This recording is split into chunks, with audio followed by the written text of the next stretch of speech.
கர்த்தருடையதாக இன்றைய வசனம் அப்போஸ்தலர் 11ஆம் அதிகாரம் 26ஆம் வசனம். அவர்கள் ஒரு வருஷ காலமாய் சபையோடே கூடியிருந்து அநேக ஜனங்களுக்கு உபதேசம் பண்ணார்கள். முதல் அந்தியோகியாவிலே சீஷர்களுக்கு கிறிஸ்தவர்கள் என்கிற பெயர் வழங்கிட்டு. கர்த்தருடையதாக பார்க்கும்போது ஒரு வருஷம் கிறிஸ்தவர்கள் அந்தியோகியாவில் வாழ்ந்துட்டு இருக்கும்போது கிறிஸ்தவர்கள்னு பேர் வருது. நீங்கள் அதை நம்ம எல்லாம் பயன்படுத்திட்டு இருக்கோம். அந்த அந்தியோகியாவில் சீஷர்கள் ஊழியம் செஞ்சுருப்பாங்க, கர்த்தருடைய சுவிசேஷம் சொல்லியிருப்பாங்க, அவங்க சாட்சியாக வாழ்ந்திருப்பாங்க.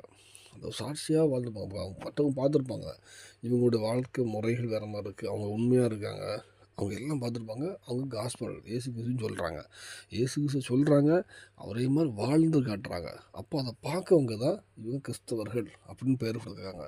இந்த வேளையில் நம்ம வாழ்க்கையும் நம்ம கிறிஸ்தவர்கள் சொல்லலாம், சர்ச்சைக்கு போவோம், கிறிஸ்தவன் சொல்லுவோம். ஆனால் உண்மையான அந்த சாட்சியின் ஜீவிதம் இருக்குதா? ஆனால் அந்தியோகியாவில் சீஷர்களுக்கு ஒரு சாட்சி இருந்தால் அதான் கிறிஸ்தவர்கள்னு பேர் கொடுத்தாங்க. நமக்கு அந்த சாட்சி இருக்கா? நம்ம கிறிஸ்தவர்கள் சொல்லி சர்ச்சை போடலாம், பேர் கிறிஸ்துவன் பேர் வச்சுக்கலாம்.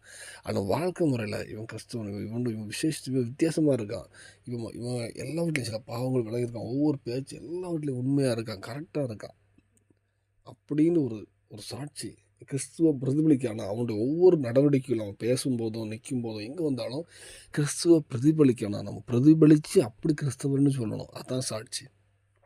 சர்ச்சை போகிறனாலையோ, கிறிஸ்டின் பேரை வச்சனாலையோ, அப்பா அம்மா கிறிஸ்டினால் பிறந்தனாலையோ கிறிஸ்தவர்கள்னு சொன்னால் அது சாட்சி இல்லை.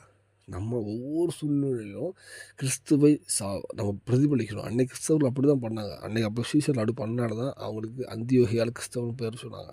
இந்த வேளையில் நம்ம அப்படி வாழ பிரயாசப்படுவோம். இதுக்கு முன்னாடி வாழாட்டா கூட இன்றைக்கி கர்த்தர்ட்ட பலன் கேட்போம்.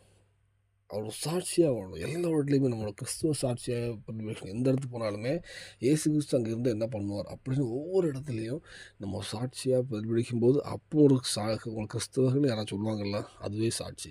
அதை மட்டும்தான் உங்கள் தேவனாக மகிமைப்படும். இந்த பூமியில் தேவனை பயன்படுத்துவார். அர்ப்பணிப்போம். தேவனாக கிருபை செய்வாராக. ஆமென்.